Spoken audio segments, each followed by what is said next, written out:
Bonjour à tous. Nous sommes enchantés en ce début d'année de commencer par notre 10e réveil climat, organisé par l'équipe du CFF dans le cadre du programme de la Coalition Climat. Sandrine Meizano est notre grande animatrice et sachez que cette session est enregistrée en audio et vidéo. Hormis les intervenants, si vous ne souhaitez pas apparaître sur la vidéo, bien vous pouvez fermer vos caméras. Nous terminerons par 15 minutes de questions-réponses. Pour ce faire, vous pouvez utiliser le chat. Et je laisse la parole sans plus attendre à Jean-Marc Potra et Benoît Miribel pour le mot d'accueil. Benoît, si tu l'acceptes d'ouvrir, je dirais un petit mot tout à l'heure. Oui, écoutez, moi, je vais être très bref. C'est pour vous souhaiter la bonne année d'abord. En plus, vous voyez que j'ai mis l'historique du logo, puisque le logo de la CFFC a évolué avec les premiers partenaires. Donc, ça montre la dynamique de cette coalition.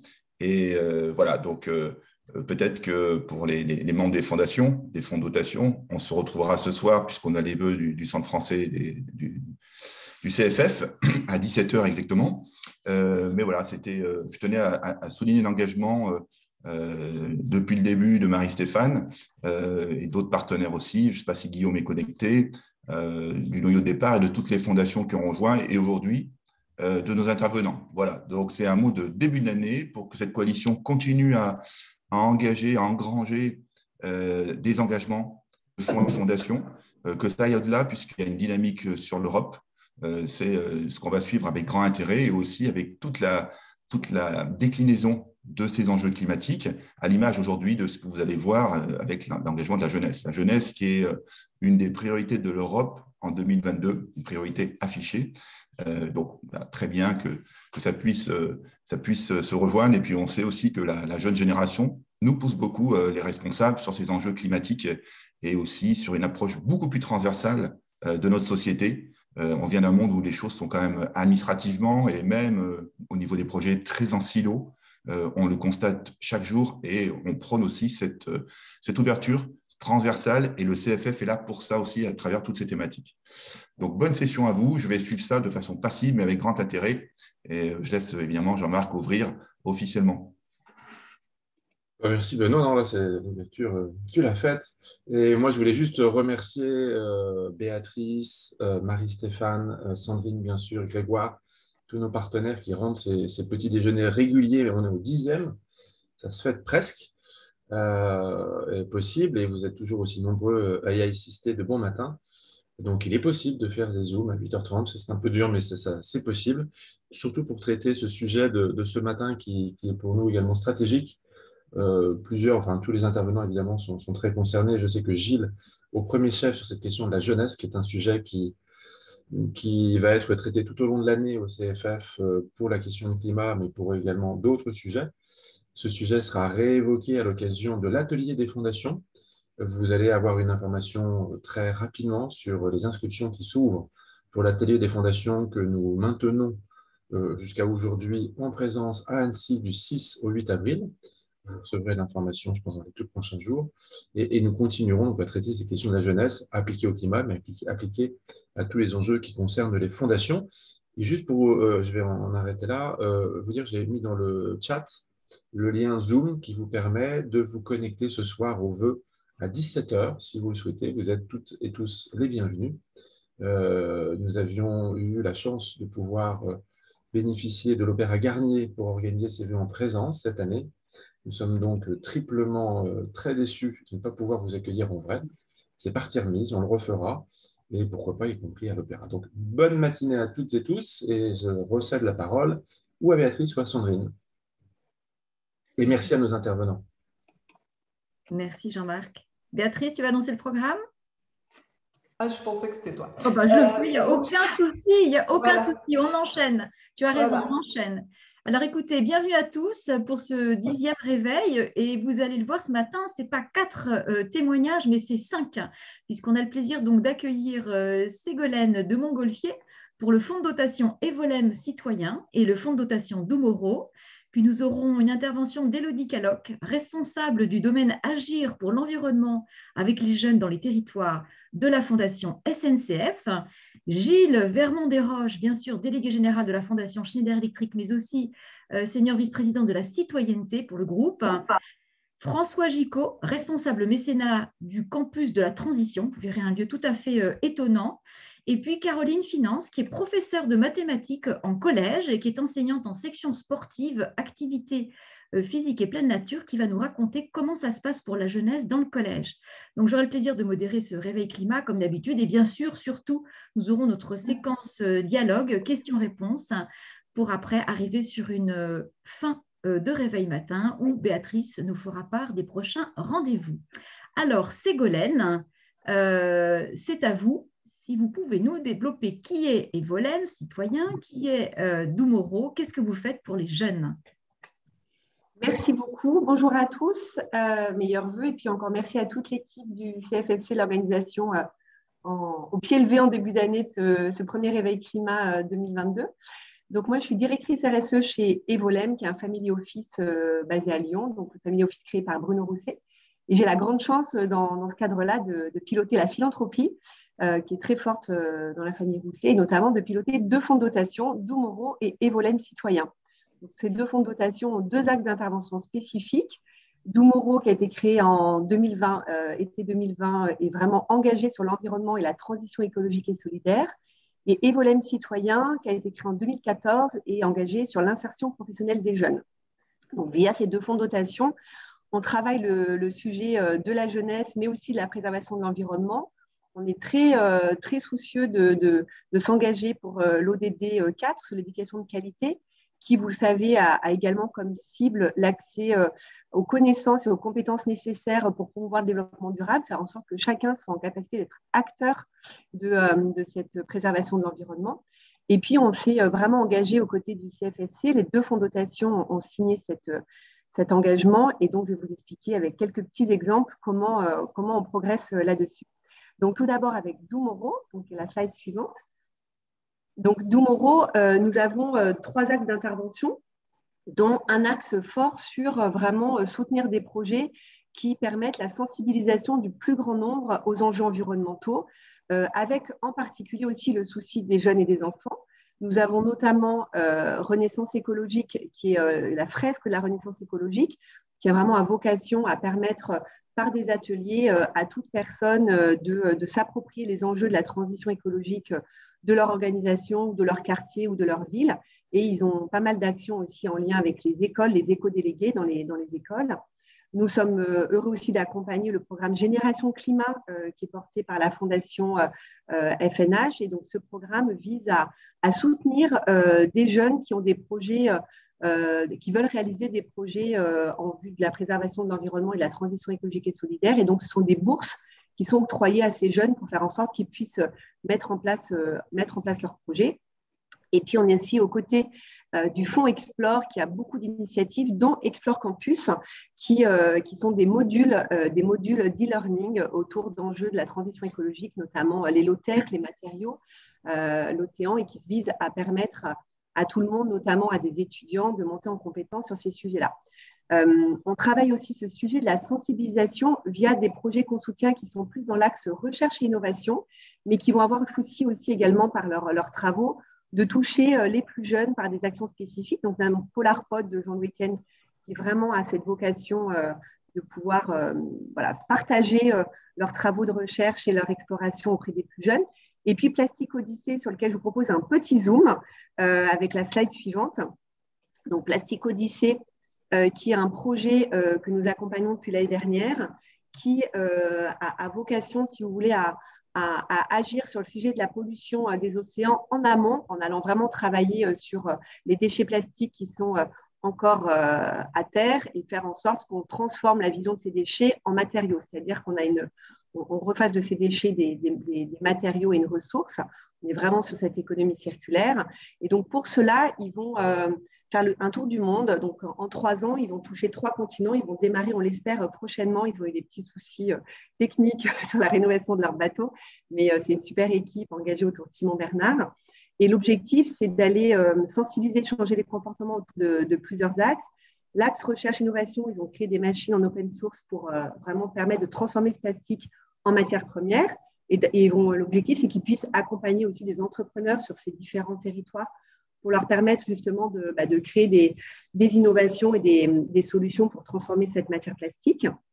Ils ont un axe sciences sociales qui est très intéressant, où ils sont en train de faire une recherche-action sur notre relation au plastique en tant que consommateur et autour de l'usage. Et puis, ils ont bien entendu, c'est l'objet de notre rencontre aujourd'hui, un axe fort autour de l'éducation.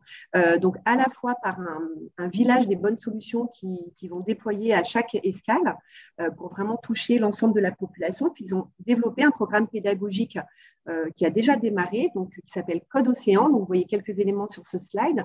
L'objectif, c'est vraiment de toucher les enfants de 6 à 15 ans et puis de pouvoir les impliquer autour de cette expédition avec plein d'outils pédagogiques qui sont mis à disposition des enseignants, mais aussi des parents. Donc, ils travaillent déjà avec l'éducation nationale. Ils ont vocation à développer ça dans l'ensemble des pays sur lesquels ils vont faire escale. Aujourd'hui, il y a déjà eu 500 jeunes sensibilisés en présentiel dans les événements qui ont été menés en France de ces derniers mois.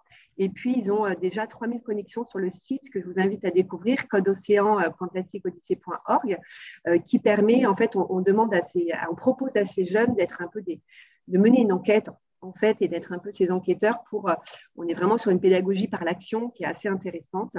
Voilà, donc c'est un projet auquel nous sommes très attachés, que je suis heureuse de vous faire découvrir. Voilà, et puis un petit focus au-delà d'Humo sur Evolem Citoyen. Donc, Evolem Citoyen, notre objet social, c'est vraiment la jeunesse. Et du coup, en tant que signataire de la coalition, on veut vraiment s'engager pour faire progresser les enjeux environnementaux auprès des jeunes qui sont accompagnés, les jeunes bénéficiaires qui sont accompagnés par nos différents projets. On soutient une douzaine de projets, donc notamment certains que vous connaissez sûrement, comme Article 1, Mosaïque RH, Unicité.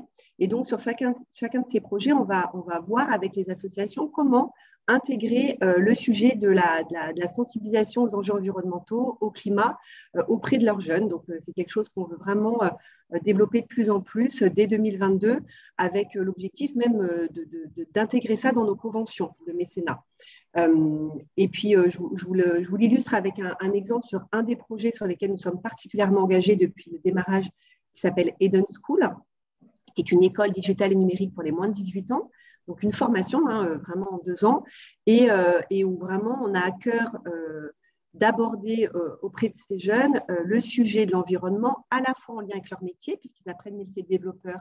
Et donc, il y a tout ce qui est autour de la Green IT. C'est un enjeu très fort. Vous savez, la pollution numérique est quand même un enjeu très fort dans ces enjeux environnementaux et de protection du climat.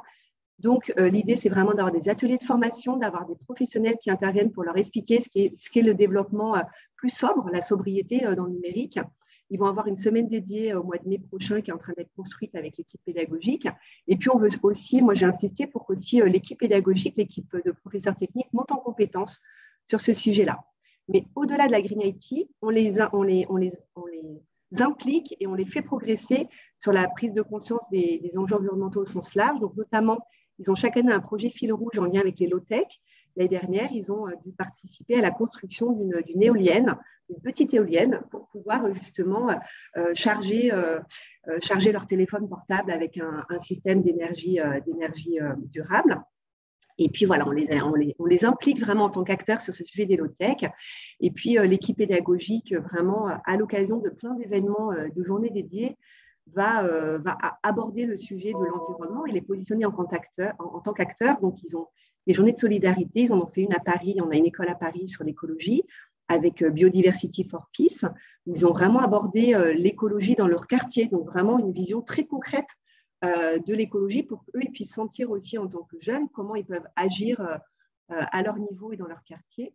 Ils font des actions aussi de clean day, ramassage de déchets dans des parcs et autour de leurs écoles. Et puis, un projet qu'on a trouvé intéressant, et c'est un projet en plus qu'on soutient également, nous, côté Evolem sur Lyon, c'est le musée des Confluences, qui est un magnifique musée. Je vous invite vraiment, quand vous avez l'occasion de passer à Lyon, de venir le visiter, qui est très engagé sur la relation de l'homme avec son environnement. C'est vraiment l'objet du musée. Et en ce moment, ils ont une exposition sur la terre en héritage qui interpelle sur l'impact des activités humaines sur l'environnement, mais depuis le néolithique. Et donc, les jeunes sont allés voir cette exposition avant les vacances de Noël. Voilà, donc c'était quelques exemples. Je pense que j'ai tenu le temps, j'espère. Merci Hélène, merci beaucoup. C'était très vivant, très illustré. On voit bien que là, on est sur une sensibilisation on va dans le quotidien des jeunes. Et une fois de plus, on voit que dans la région lyonnaise, il y a de très beaux acteurs qui font de très belles choses. Et bien sûr, le musée des Confluences que l'on connaît. Il y a déjà eu des manifestations du CFF dans ce très, très bel endroit. Effectivement, c'est un musée qui mérite le détour. Alors, nous allons passer à notre second témoignage. Nous accueillons donc Élodie Calogue. Bonjour Élodie, ça y est, la caméra est branchée. Je suis heureuse que vous ne te voyez pas. Donc, tu vas pouvoir témoigner avec nous. Je rappelle, tu es sur... alors, si Grégoire peut nous passer le slide suivant, ce serait formidable. Ça me permettra de faire la liaison avec Élodie. Voilà. Donc, tu vas nous parler des jeunes dans la société aujourd'hui. Comment ça se passe à la Fondation SNCF? Il y a un parti pris très fort. Vas-y. Oui, merci Sandrine et merci. Bonjour à tous. Ravi de pouvoir vous présenter là effectivement le nouveau en fait un quinquennat de la Fondation SNCF. Donc, on vient d'ouvrir donc en 2021 pour les 5 prochaines années. Donc, alors on peut passer sur la slide suivante. Vraiment un quinquennat qui a au cœur vraiment de ses missions l'insertion des jeunes dans la société. Donc là, c'était vraiment en lien, bien sûr, avec tout ce que la Fondation faisait depuis 25 ans, en fait, vraiment sur la jeunesse et l'éducation en particulier. Et là, le conseil d'administration nous a dit, ben voilà, on se rend compte particulièrement qu'au niveau des jeunes, il y a un enjeu très fort de société, évidemment, étant donné le contexte, et puis étant donné voilà, tout cet avenir durable qu'on souhaite construire avec eux. Et donc, on est reparti avec 5 ans vraiment d'action positionnée de façon très, je dirais, déterminée sur donc l'accompagnement des jeunes pour qu'ils trouvent leur voie dans la société. Donc là, c'est vraiment sur à la fois la vie professionnelle, mais aussi citoyenne. On est vraiment dans ce suivi des jeunes pour les aider, les accompagner et aussi leur donner la possibilité d'orienter la société. Et un deuxième domaine dont je suis responsable qui s'appelle Agir pour l'environnement, donc dans les territoires avec les jeunes. Et là, bien sûr, qui résonne directement avec les valeurs du groupe, puisqu'on est bien sûr sur de la mobilité durable, bien sûr à faible carbone, etc. Donc, c'est vraiment, voilà, on est en résonance directe avec ce que vit le groupe aujourd'hui. Et la Fondation est vraiment positionnée au cœur de la stratégie du groupe. On peut juste passer à la slide suivante. Merci beaucoup. Je ne sais pas qui les tourne. C'est Grégoire, mais il y a toujours un petit super, merci Grégoire, c'est super, super. Donc là, voilà, c'est juste pour bien mettre en regard ce que vit le groupe aujourd'hui, ce que vit la Fondation. Nous, on est vraiment ancrés, bien sûr, sur l'humain, l'environnement, les territoires, et puis l'inclusion numérique avec le digital quand on le peut. Voilà, donc je rappelais juste voilà, ce point fort et qui nous a permis aujourd'hui de déployer vraiment un programme pour la Fondation dans la durée avec tout le soutien du groupe SNCF, à la fois bien sûr au niveau financier pour mettre en place des mécénats et aussi au niveau du mécénat de compétences chez nous qui est un vrai enjeu stratégique aussi pour le groupe. Voilà, on peut passer à la suivante. Et donc, dans mon domaine, là, j'ai adoré votre thème du jour parce que je suis directement concernée. On a travaillé plus spécifiquement donc, sur l'environnement dans les territoires avec les jeunes en lançant donc, un grand appel à projet en 2021, recensant toutes les pépites, tout ce qui se passe dans les territoires. On a été mais absolument fascinés par la pertinence des projets proposés par les jeunes, donc en faveur de l'économie circulaire, ou bien sur la sensibilisation à l'environnement, ou bien tout type de prise d'initiative et d'entrepreneuriat pour l'environnement. On a pu comme ça sélectionner 120 lauréats que l'on va suivre de façon très spécifique dans chaque région en fait. Donc on a une approche très localisée. Voilà, donc ça a été le coup d'envoi avec cet appel à projet. Et on a aussi lancé, donc là, pour rappeler aussi ce qu'on fait au niveau du mécénat de compétences, on a lancé les Journées solidaires environnement où on a proposé à 600 salariés du groupe de s'investir sur des projets environnementaux. On a mis ça en place notamment avec le soutien d'Unicité et les jeunes en service civique. Et on a pu proposer en fait 47 activités dans toute la France auprès de 600 salariés qui se sont vraiment mobilisés avec beaucoup d'enthousiasme sur du maraîchage, du tri de déchets, de la collecte, on était par exemple sur mettre en place des ganivelles pour préserver l'environnement naturel de certains oiseaux migrateurs. On était voilà, sur des domaines extrêmement variés et on s'est rendu compte qu'il y avait un besoin, qu'il y avait une vraie envie de nos salariés de s'engager et donc on va aussi ritualiser ces moments chaque année sur ce quinquennat avec les jeunes et toujours dans les territoires. Voilà. On peut passer à la slide suivante. Et bien sûr, on a la chance de pouvoir lancer des mécénats financiers, donc là, ancrés dans la durée. On a choisi 4 partenaires en 2021, qui sont donc Landestini pour la Coupe de France étudiants du potager. Donc là, c'est une initiative très originale qui nous a été proposée par cette association. Et l'idée, c'est vraiment d'aider les étudiants à mettre en place des potagers sur leur campus. Mais alors, on est vraiment là de bout en bout, c'est-à-dire on les aide vraiment aussi à trouver les terrains, on les aide à trouver bien sûr toutes les ressources dont ils vont avoir besoin pour mettre en place ce potager. Et ensuite, on va les accompagner dans tout ce qui est semis, entretien du potager, etc., jusqu'à la distribution en fait de leur récolte. Donc, on est vraiment sur un projet très complet, très localisé une fois de plus, et que l'on pense vraiment utile. On travaille aussi avec Inactus, là sur la partie étudiante, en aidant, en fait, en donnant un vrai coup de pouce à tous les porteurs de projets environnementaux via ce programme, en fait, Inactus. Donc là, pareil, on a déjà sélectionné, alors là, on est sur 6 très beaux projets coup de pouce et on en a 80 là qui sont qui sont lancés un peu partout dans les territoires. On a la chance aussi d'avoir mis en place un très beau partenariat avec la Fondation La Main à la Pâte pour mobiliser les collégiens autour de projets durables. Donc là, on va suivre ça, c'est tout juste lancé, on va suivre ça avec beaucoup d'intérêt et d'envie de travailler aussi avec les collégiens. Et puis, on travaille aussi avec les colibris. Là, on est plus sur vraiment l'expression autour de l'environnement, tout le travail aussi effectivement avec la fabrique des colibris pour soutenir aussi des projets environnementaux. Donc voilà, on a pu vraiment lancer ce nouveau domaine d'intervention dès 2021. Et alors, on peut passer à la slide suivante. Merci beaucoup Grégoire, super. Et tout nouveau, voilà, de cette année, on a lancé un nouveau programme qui là va être vraiment socle, enfin qui va être le fondement aussi de toute l'action de la Fondation, qui est la consultation des jeunes et placer les jeunes vraiment au cœur de l'action de la Fondation. Donc cette nouvelle recherche-action, ça y est, a déjà été commencée. Elle va reposer sur une quinzaine en fait de groupes d'expression des jeunes qu'on va co-animer avec des coachs internes et vers le haut, le think tank dédié aussi à la jeunesse, avec qui on travaille sur le baromètre, notamment jeunesse et confiance. Et donc, on a commencé, voilà. Et alors, ces groupes d'expression sont extrêmement fertiles, pour le coup, c'est le cas de le dire, avec beaucoup d'idées, beaucoup d'envie, beaucoup d'aspirations. On a essayé d'ouvrir au maximum le champ des possibles. Donc là, on a déjà fait en fait 2 groupes d'expression et on va en faire une quinzaine avec des profils très différents de jeunes, en croisant aussi les situations, si on est en zone urbaine, en zone rurale, en croisant les formations différentes. Et voilà, on est vraiment sur une démarche d'écoute avant tout pour essayer de recevoir toutes ces envies de façon très qualitative en fait. On est vraiment sur une écoute très sensible.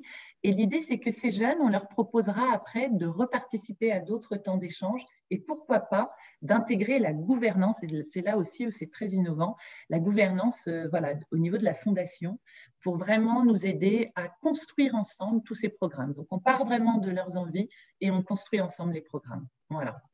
Merci beaucoup. On voit que c'est effectivement très, très large et que ça va très loin sur ces idées de consultation et d'intégration des jeunes.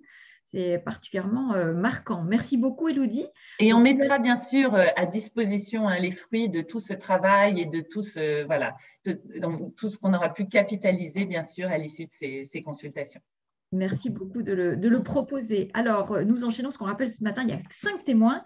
Alors, bien entendu, on va cette fois s'intéresser à la Fondation Schneider Electric avec Gilles Vermont-Desroches, que l'on connaît, qui est aussi le senior vice-président de la citoyenneté au sein du groupe, comme je le disais tout à l'heure. Gilles, sans plus attendre, c'est à toi. Merci beaucoup de me donner la parole et puis merci beaucoup pour ce temps d'échange. On apprend beaucoup de la prise de parole des autres. Vous me voyez? Oui, on te voit moins le visage. Ah, pas le visage, c'est moche. Dommage, on voit la bouche. Ah, attends. Mais alors, comme j'arrive pas… L'orientation. Voilà, c'est beaucoup mieux. Relever la caméra. Voilà, avec les magnifiques chutes. Comme c'est toujours toi, Sandrine, qu'on voit, je ne sais pas si je suis visible ou pas. Bon. Merci beaucoup pour ce temps qu'on a. La Fondation Schneider Electric a 25 ans et elle a une ambition depuis ces 25 ans de rejoindre les jeunesses aux confins du groupe. L'entreprise est aujourd'hui très mondiale. On a cette dimension d'un business équilibré sur chaque continent, c'est dire combien on est présent aux États-Unis, en Chine, en Asie, en Amérique latine, etc. Et l'enjeu de la fondation n'est pas de réserver de fait au pays du siège une pratique, même si elle est un peu différente, mais d'aller clairement aux confins de l'entreprise. Alors, si les slides peuvent avancer, ce n'est pas moi qui ai la main, je crois. Mais c'est Grégoire, voilà, il y a toujours un petit temps de réponse. Voilà, c'est ça. L'enjeu principal de la fondation, c'est de chercher quel type d'impact à avoir pour elle-même et aussi en lien avec l'entreprise. Parce qu'au fond, ce que l'on fait dans une fondation, en tous les cas, c'est la vision qu'on en a nous, c'est un peu un signal, le signal de la relation entre l'entreprise, son environnement et les parties prenantes. C'est une différence, bien évidemment, avec la manière d'intervenir de l'entreprise, mais en même temps, ça rentre en résonance avec celle-ci. Si on n'était pas mobilisé sur les enjeux qui mobilisent l'entreprise, d'une part, on engagerait moins nos collaborateurs, vous allez voir comment on les engage, et d'autre part, on ne serait pas cet ouvreur de chemin nouveau pour l'entreprise afin de comprendre mieux la société que permettre de faire entreprise. Vous avez insisté sur le fait que je m'appelais aujourd'hui directeur de la citoyenneté de Schneider Electric. Au fond, c'est très cohérent avec un certain nombre d'enseignements, en particulier ceux qui sont liés à la fondation. Vous pouvez passer à la slide d'après. Parce que derrière le mot développement durable, aujourd'hui, dans nos entreprises, il est singulièrement question des questions climatiques, et on sait bien combien c'est le sujet du siècle, et Schneider Electric a changé sa stratégie sur ces enjeux climatiques, mais il nous apparaissait important de rééquilibrer avec l'enjeu de la population en général, des jeunes en particulier, et derrière le mot citoyenneté, on ne peut pas s'extraire de cette question humaine de l'avenir de la société et de la planète. Alors, le grand enjeu de Schneider Electric, c'est la formation. Pourquoi c'est si important? Peut-être que vous ne le savez pas, mais aujourd'hui, au moment où on se parle, il n'y a jamais eu autant de jeunes sur la planète. Il n'y en aura jamais autant, ça c'est moins important, parce que la grande croissance de la population mondiale a aujourd'hui 20 ans, 1,8 milliard d'habitants entre 15 et 25 ans, et on sait très bien que les 80% qui sont dans les pays en développement, beaucoup d'entre eux n'ont pas eu accès ou n'ont pas accès à la formation. Et donc, c'est complexe pour eux pour se bâtir un avenir. Et puis, c'est aussi complexe pour bâtir et participer à la prospérité de la planète et à être innovant, puisqu'on sait que c'est dans la tête de ces jeunes que se construira particulièrement le 21e siècle, avec les innovations qu'ils amènent sur le marché, toutes celles que nous n'avons pas encore pensées pour mieux être en adéquation, en particulier avec les enjeux de biodiversité et de climat. D'où cette immense mobilisation que l'on mesure. L'important, c'est d'avoir de l'impact et pas seulement des beaux projets. Schneider Electric s'est donné l'objectif de former 1 million de jeunes de la base de la pyramide avant 2025. C'est une course, nous sommes à 300 000 jeunes. Ça veut dire plus de 150 000 jeunes par an, plus de 450 partenariats. Et donc, vous avez là quelques exemples au Tchad, au Niger, au Malawi, au Népal, en Équateur. Il y en a évidemment en France, mais dans les exemples qui vous sont donnés ce matin, beaucoup d'autres actions sont très françaises et les nôtres sont assez similaires. L'enjeu principal, c'est par les compétences, par la formation, permettre à ces jeunes de s'ouvrir un avenir et dans cette ouverture d'avenir, de contribuer au bien-être de leur société. Vous savez, il y a assez d'électriciens aujourd'hui en Afrique pour que 15% des Africains aient l'électricité. Si on ne contribue pas à ce qu'il y en ait beaucoup plus, alors probablement qu'il n'y en aura pas beaucoup plus qui auront accès à l'électricité puisqu'il n'y aura pas les compétences pour l'installer. Il y aura beaucoup de jeunes qui seront dans l'économie parallèle et sur des enjeux de biodiversité, de climat, ça a évidemment des immenses conséquences lorsque on ne peut pas faire autre chose qu'utiliser du bois et la forêt en l'appauvrissant pour s'éclairer, se chauffer, etc. Et cuisiner. Donc voilà, vous avez là des projets. Si on va à la slide d'après, on voit donc que cette formation a cette volonté d'aller plus loin. Là, je vous ai beaucoup parlé de la formation que nous apportons avec beaucoup de partenaires sur les enjeux de l'électricité. Vous verrez qu'à la fin, c'est aussi pour nous un immense enjeu de volontariat. Là aussi, on souhaite avoir un impact pour que chaque salarié de Schneider Electric soit mentor, ceux qui vont aller accompagner des jeunes, partager leurs compétences, ceux qui vont accompagner des jeunes à créer leur propre projet. Notre ambition, au-delà du projet que je viens de vous dire, c'est qu'on voit dans cette jeune génération, et on a fait l'année dernière, on le tient disponible à ceux qui le veulent, un immense travail sociologique en France, en tous les cas, avec le groupe Bayard Presse, pour découvrir qu'il y a un nombre un peu plus important de jeunes très investis pour le climat et l'environnement, moins qu'on l'aurait souhaité ou moins qu'on le voudrait, mais en tous les cas, ce nombre-là est très visible. Il connaît les moyens de communication et on sait aussi que ce sont ce type d'acteurs et de minorités qui peuvent faire bouger les choses. Donc, on souhaite les accompagner. Et donc, après avoir poussé ceux qui n'ont pas de formation en accompagnant, en leur permettant des formations, on veut aussi accompagner tous les jeunes qui ont des projets pour qu'ils puissent donner le champ à ces projets et permettre à ceux-ci de se mobiliser. Et donc, on a, vous voyez, là en France, une logique, en Inde, une logique avec des jeunes plus jeunes qui s'appelle Conserve My Planet. C'est un travail de ces jeunes à la maison. En Inde, comme en France, avec Ticket for Change, c'est des projets assez similaires, des incubateurs qui accompagnent des personnes pour comprendre ce qu'ils vont faire de leur vie et donner corps et réalité à leur projet. C'est vrai aussi avec ce qu'on fait au niveau international avec Enactus ou First aux États-Unis. Donc, vous voyez un immense programme pour faire en sorte que les jeunes soient les acteurs de ce qu'il est nécessaire de faire à l'avenir pour sauver la planète et ce faisant leur permettre, en tous les cas, 1 million qu'on veut souhaiter qu'on former et qu'on évalue tous les ans et qu'on accompagne d'être ces acteurs, eux, pour eux-mêmes aussi. Et puis un programme très diversifié, construit comme une mosaïque pays par pays, pour accompagner les projets de jeunes qui en ont et qui ont besoin de soutien pour aller plus loin. Troisième point, l'innovation est clé, je l'ai dit, le monde de demain ne sera pas que la copie d'aujourd'hui et en 2050, on vivra nos modes de vie, de déplacement, de nous loger, de beaucoup de choses, de nous nourrir, seront très différentes d'aujourd'hui, de la même manière qu'ils sont différents aujourd'hui de 1990. Chacun peut voir cette distance. C'est la même distance avec 2050. Donc, 90, vous n'aviez pas de téléphone portable, vous n'utilisiez pas Internet, il n'y avait pas de véhicules électriques, on utilisait très peu d'énergie renouvelable, etc., etc. Eh bien, il y aura autant d'innovations et on le souhaite.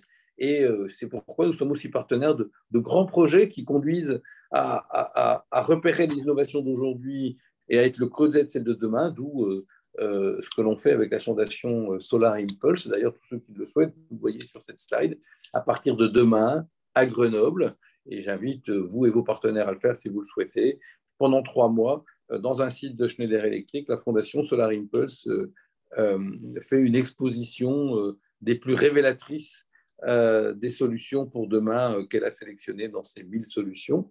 Et puis, dernier point, je le disais au début, l'enjeu de la fondation, ce n'est pas de partir de l'entreprise pour aller vers la société et ce faisant permettre de dire tiens, on fait telle ou telle chose. C'est aussi organiser cette respiration, c'est aussi organiser ce lien entre le bien général que porte le monde des fondations, en tous les cas auxquels il contribue, mais aussi l'évolution de l'entreprise.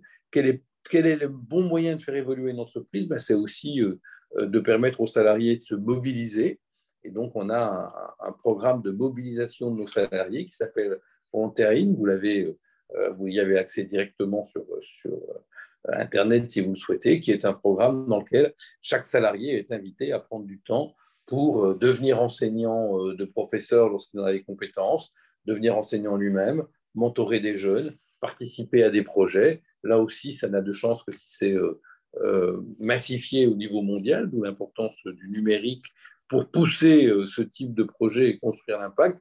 Et on a même d'ailleurs dans cette démarche, vous l'avez ici à droite, un kit, une capacité que l'on donne à chacun de nos collaborateurs à aller dans l'école de ses enfants pour lui-même participer à l'enseignement et par exemple sensibiliser et expliquer ce que sont les objectifs du développement durable. On lui donne des outils pour qu'il puisse avoir cette intervention, ce qui n'est pas mal aussi et en famille et dans la logique d'accompagner ses propres enfants dans le progrès sur ces sujets. Vous le voyez, pour finir, un axe central de la jeunesse, une compréhension du monde et comment d'ailleurs on ne sauvera pas la planète, le climat, si on ne s'occupe pas de la population et en particulier en premier lieu aujourd'hui la question de la jeunesse et en particulier ceux qui n'ont pas de formation, d'où la massification de programmes et en même temps combien l'innovation est nécessaire pour le siècle qui vient.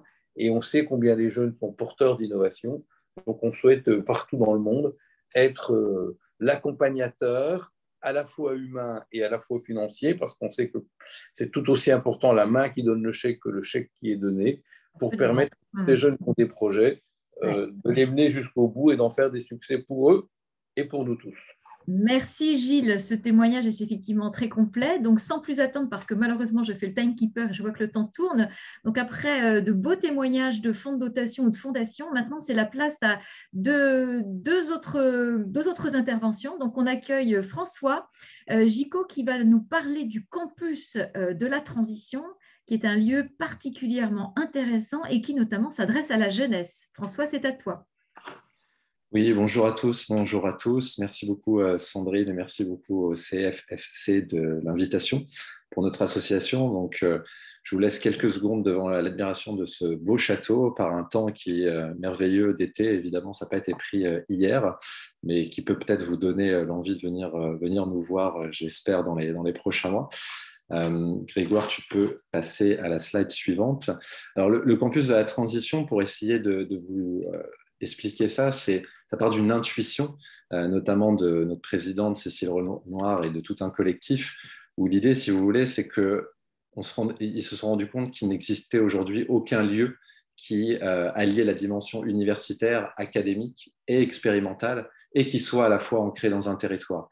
L'idée de Cécile Renoir, qui est dans les milieux académiques et maintenant depuis très longtemps, puisque professeure à l'ESSEC, au Mines ParisTech, à Sciences Po, etc., se rendait compte qu'en fait, l'enseignement universitaire n'était plus adapté, ou n'est pas adapté au sujet de transition.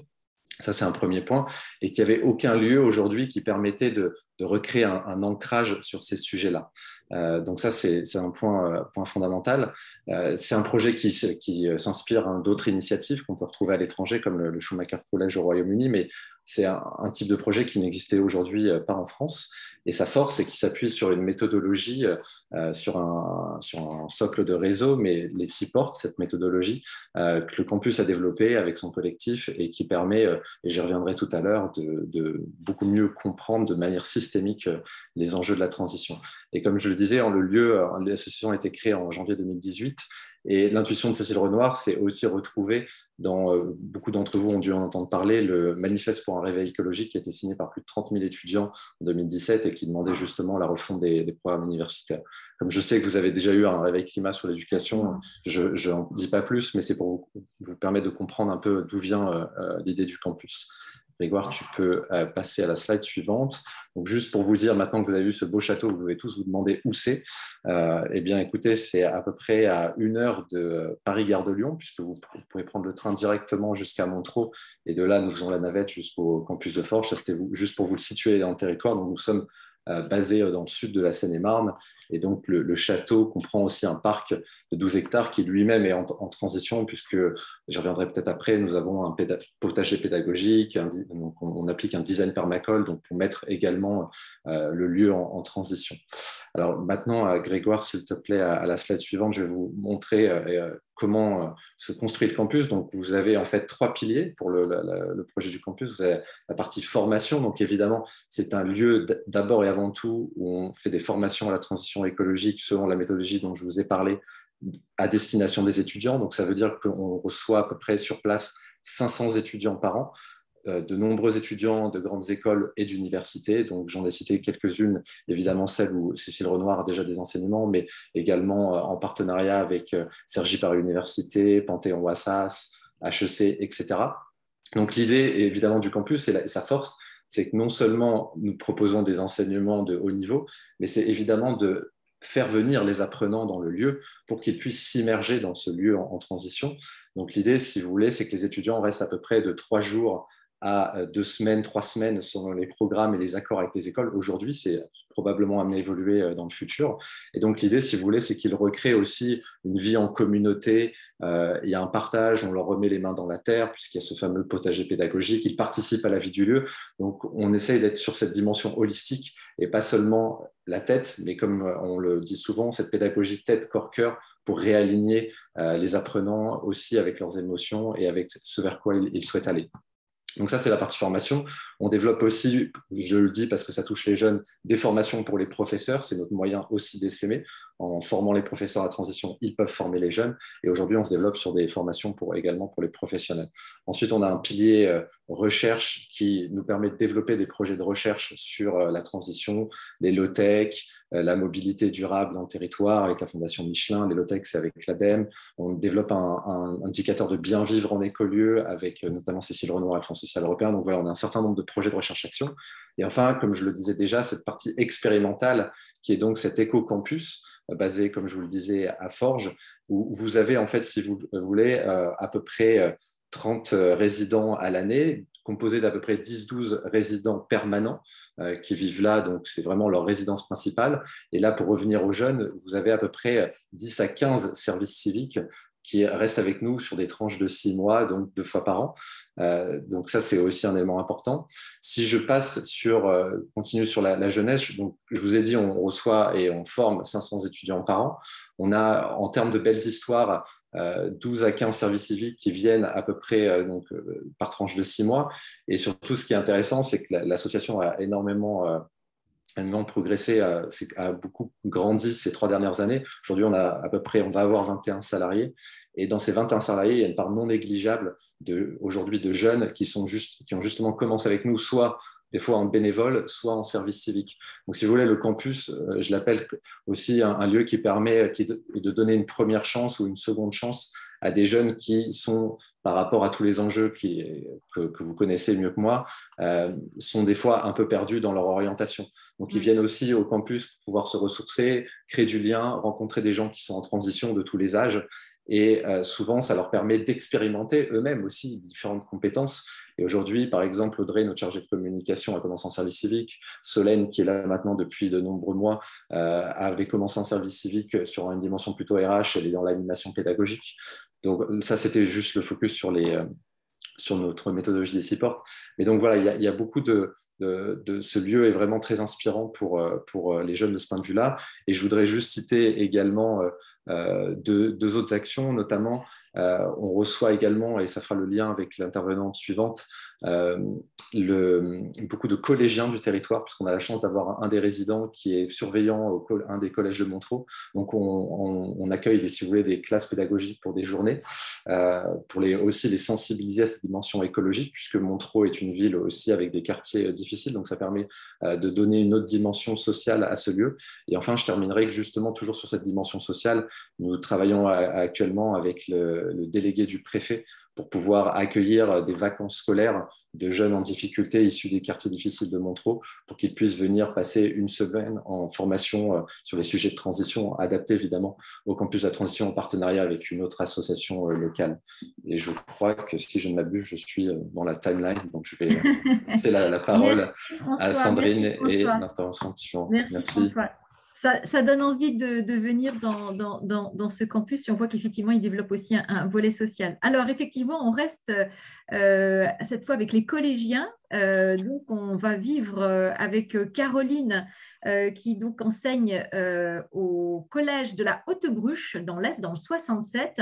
Et donc, Caroline va nous raconter ce matin des concepts qu'on voit dans les collèges, notamment ce qu'on appelle des éco-délégués. Alors, Caroline, est-ce qu'on peut en savoir un peu plus? Bonjour, merci Sandrine, merci à tous. En tous les cas, c'est vrai que c'est très intéressant d'entendre toutes ces initiatives qui se mettent en place. Donc, moi, je suis ici pour vous apporter mon témoignage sur ce qui se passe au sein de l'enseignement secondaire, puisque, comme on l'a déjà dit avant, nos élèves constituent les adultes et les citoyens de demain. Cette génération a plus que jamais besoin d'être informée et sensibilisée au développement durable à ces enjeux. Et depuis quelques années, il se passe beaucoup de choses dans les collèges en faveur du développement durable. L'éducation nationale est pleinement mobilisée dans la lutte contre le changement climatique et en faveur de la biodiversité. Et donc, 8 mesures concrètes ont été mises en application en 2019 pour que les écoles et les établissements deviennent un terrain d'engagement en faveur du développement durable et de la lutte contre le changement climatique. Et parmi celles-ci, il y a l'élection des éco-délégués. Donc, dans notre collège, la première élection a été faite l'année 2020-2021, donc l'année dernière. Dans d'autres collèges et lycées, cette mesure existe depuis quelques années, mais en 2019, cela devient obligatoire. Donc, c'est un élève qui est élu par classe et dont les missions peuvent se résumer à sensibiliser ses camarades aux problématiques environnementales et à promouvoir des actions de développement durable. Par exemple, dans notre collège, on a le thème du recyclage du papier, du gaspillage alimentaire au restaurant scolaire, qui sont un peu plus développés que d'autres. Et donc notre conseiller principal d'orientation, notre CPE, donc une de ses missions était de les former et les accompagner dans un projet qui perdure. Et dans cette optique, nos éco-délégués, avec les élèves aussi de la section sportive, donc activité physique de pleine nature, qui déjà au sein de leur enseignement sont sensibilisés au respect de l'environnement, ont participé à un climaton. Alors, donc la slide suivante.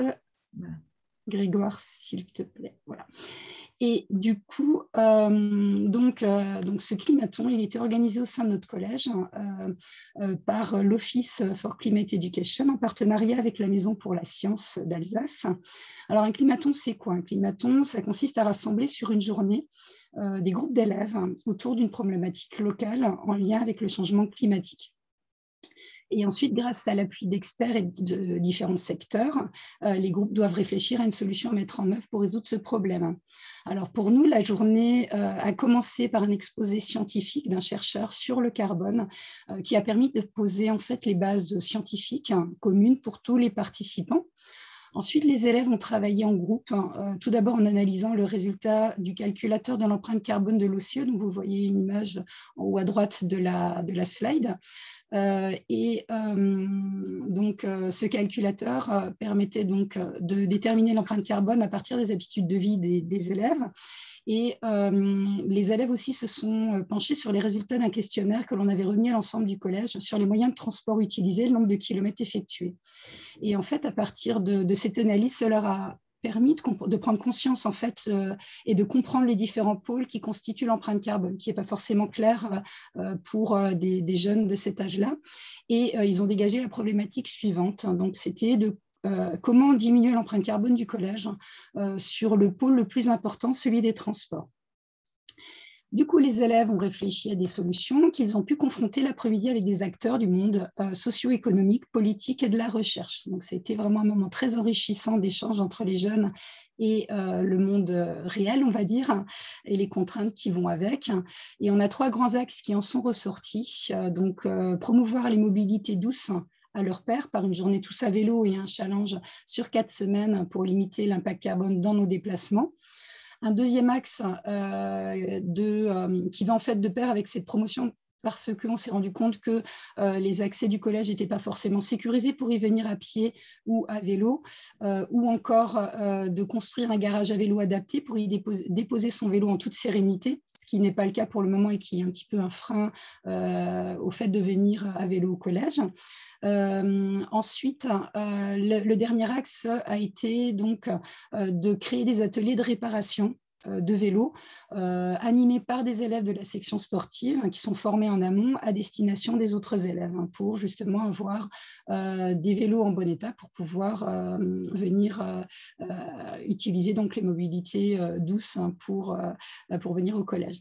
Et donc les jeunes à l'issue du climaton sont devenus porteurs de ces projets et garants de leur réalisation. Et donc là c'est en cours de route, en cours de réalisation. Et du coup, donc la slide suivante, du coup, dans cette dynamique, au vu de la motivation et de la mobilisation de nos élèves, donc déjà, on fera sans doute un climaton déjà dans cette année encore, mais sur un autre thème. Et donc, dans cette dynamique, on a aussi comme idée c'est déjà bien engagé, un projet de filière d'excellence, donc des métiers de l'environnement et du développement durable. L'établissement est dans une démarche de développement durable avec de nombreuses actions qui ont permis d'obtenir le label E3D, donc un label qui existe récompensant entre guillemets sur ces établissements en démarche de développement durable. Les élèves sont sensibilisés à l'éducation du développement durable depuis la 6e sur des thèmes variés puisque ça fait partie des programmes maintenant actuellement. Et par exemple, les 6e participent à une action menée en partenariat avec la Maison de la Nature Bruges-Piémont qui s'intitule « Tous à vélo au corps de la nature ».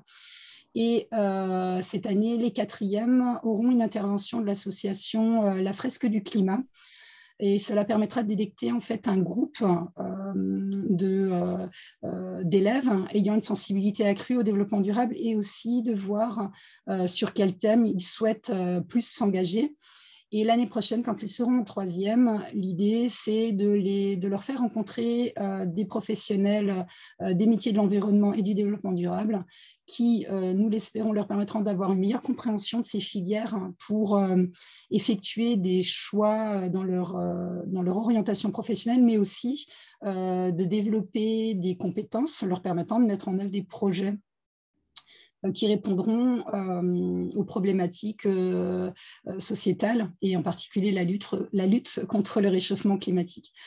Donc en fait, pour terminer, l'idée actuellement des enseignants, ce qui se passe dans le secondaire, c'est vraiment une dynamique, une véritable tendance de sensibilisation, de mobilisation et d'accompagnement en fait. Voilà. Merci beaucoup, Caroline, c'est très vivant et ça nous rassure parce qu'effectivement, on voit que dans les établissements et donc dès le collège, il se passe des choses et il en sort des choses très concrètes, très vivantes et très concrètes. Alors, nous avons encore à peu près 6 minutes pour pouvoir avoir un temps d'échange puisque les témoignages étaient très vivants et très riches. Je n'arrivais pas à vous interrompre parce qu'on était tous en écoute active. Donc, sur ce temps de questions-réponses, est-ce que vous avez des questions pour nos 5 intervenants ? Par rapport à ces présentations très complètes. On a eu là un panel particulièrement large. Alors, je veux bien que Béatrice ou Grégoire vous m'aidiez, mais je crois que dans le chat, il y a eu des échanges. Je demandais le nom du think tank. Il a été donné, c'est vers le haut. Il y a même un lien qui a été précisé. Ça, c'était une des questions que j'avais repérées à un moment donné pendant le débat. Marie-Stéphane a dû nous quitter, elle va nous manquer. Vous avez vu les coordonnées pour aller sur le site, le campus de la transition pour ceux que ça intéresse. Ça serait formidable un jour qu'on y fasse peut-être même, pourquoi pas un événement du CFF. Ça serait peut-être… D'autant plus que nous allons lancer des cycles de formation, donc je pense qu'on va se revoir prochainement. Soit on va le recontacter, oui. Voilà. Il me semble que Gilles avait une question. Et alors, on voit de nouveau ta chemise. Vas-y, Gilles. Mais moi, je vois personne. Moi, je vois que non, mais je n'avais pas de question. Je ne sais pas pourquoi c'est un plaisir que d'entendre. C'est la petite main levée. D'accord. Non, mais je crois qu'elle s'est levée quand j'ai changé ma… C'était simplement, vous voulez me donner la parole pour vous féliciter et dire que c'était vraiment très bien organisé. Donc, ouais, bravo. Exactement. Voilà. Tant mieux parce que On est monté ce matin à 63 connectés, donc c'est pas mal. Et nos réveils climat, effectivement, il faut les tenir dans le temps. On en est au 10e. Et en plus, on est très, très fort parce qu'on est quand même aujourd'hui sur beaucoup de sunlight sur les écoles avec tout ce qui se passe. Et on parle de la jeunesse aujourd'hui, cette jeunesse pour laquelle on doit faire tant de choses et sur lesquelles les fondations sont très engagées. On peut dire qu'au sein du CFF et particulièrement aussi de la CFFC, les fondations, le sujet de la jeunesse est quand même un sujet très présent. Voilà, ça c'est quand même important.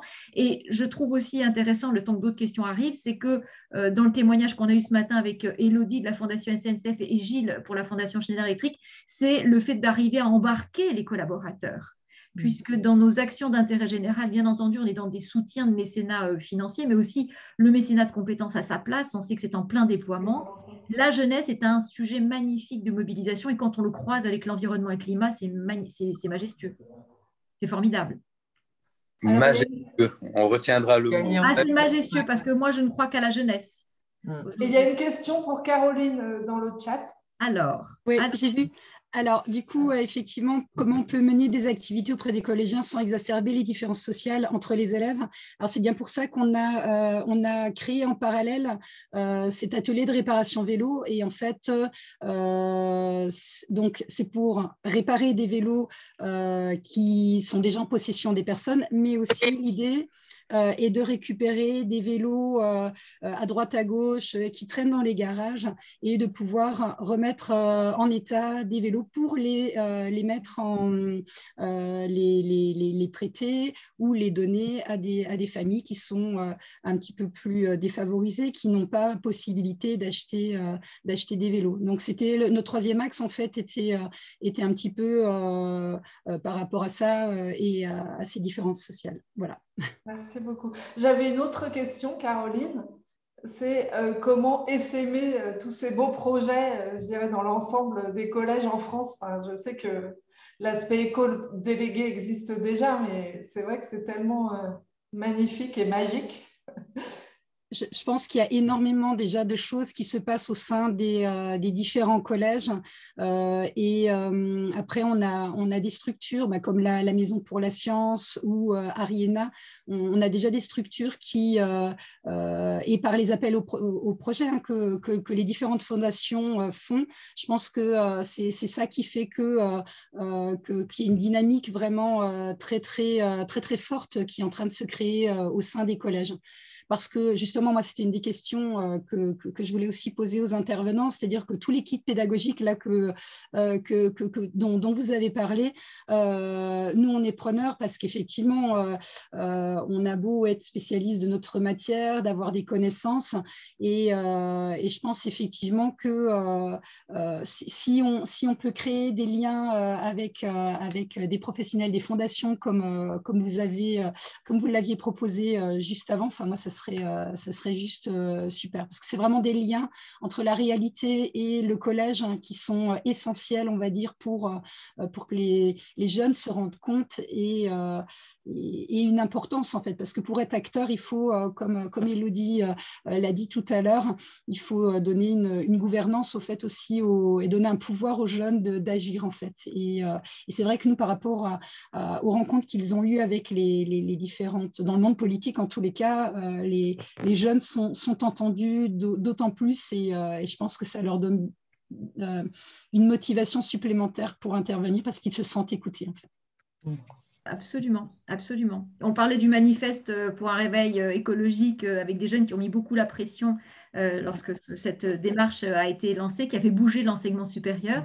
Mais c'est vrai aussi qu'au sein des collèges, les choses peuvent bouger. Et on espère d'ailleurs que les éco-délégués, c'est vraiment quelque chose qui prend et qui va davantage peut-être générer des candidatures, parce que les enfants sont élus, doivent se présenter. C'est une démarche personnelle. Et ce qui est intéressant, c'est qu'ils fassent un travail d'essaimage au sein du collège. Voilà, ça c'est très très important. Pour finir, il reste une dernière question pour Caroline sur comment récupérer les kits. Et est-ce que ce sont les professeurs qui interviennent ou sont des intervenants externes?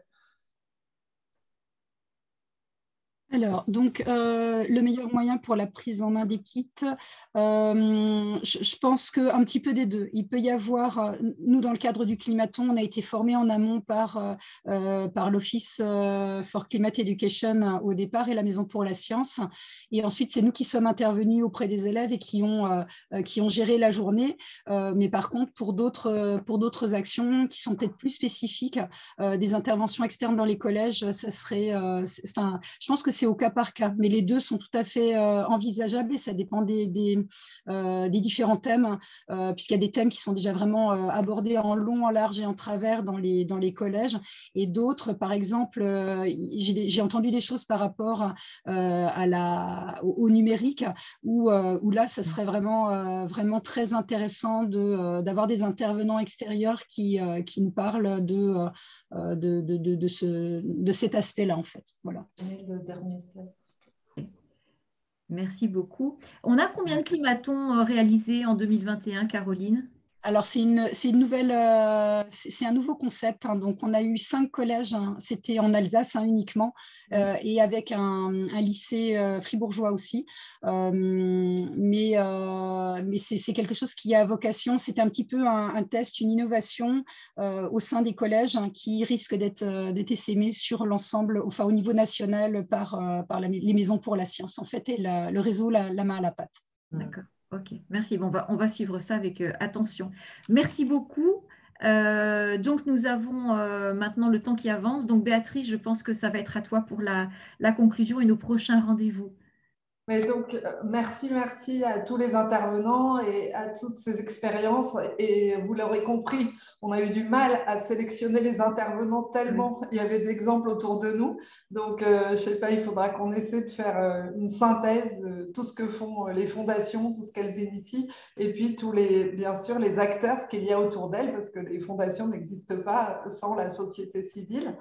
Et ce que je trouve vraiment fabuleux, c'est de voir que les enfants, dès leur plus petit âge, se mobilisent. Il y a eu pas mal de films et de documentaires ces temps-ci, par exemple, et dans le monde entier. Et comme ils nous poussent à être plus actifs, plus acteurs, et de voir aussi que ça existe, je dirais, à tous les âges de la vie, dans la jeunesse. Enfin, je ne sais pas, on n'a pas qualifié jusqu'à quel âge on s'arrêtait pour être jeune. Mais bon, moi, je me sens toujours jeune. Mais et donc, les étudiants, les jeunes travailleurs, enfin, c'est vraiment très, très fort. Donc, encore merci. On vous donne rendez-vous le 8 février sur carbone et climat et comment tous ces aspects sont intégrés dans les fondations et quelles mesures on peut faire et quelles actions aussi mener. Et ensuite, on passera sur les élections à venir et essayer de regarder les enjeux écologiques dans les programmes des candidats. Puis sur biodiversité et climat, et enfin sur climat et océan, ou EAU au sens général, parce qu'il y aura pas mal de choses aussi à dire. Voilà. Et pour la suite, n'hésitez pas également à nous proposer des sujets ou à nous proposer, vous, Fondation, vos interventions. Voilà. C'est souple et ouvert. Et merci spécial à Sandrine pour nous rester fidèles et toujours si bien animer les sessions. Bonne journée à tous et à très bientôt. Merci de votre témoignage. À bientôt. Portez-vous bien. Merci. Au revoir. Bonne journée. Merci. Au revoir. Merci beaucoup. Tu peux fermer.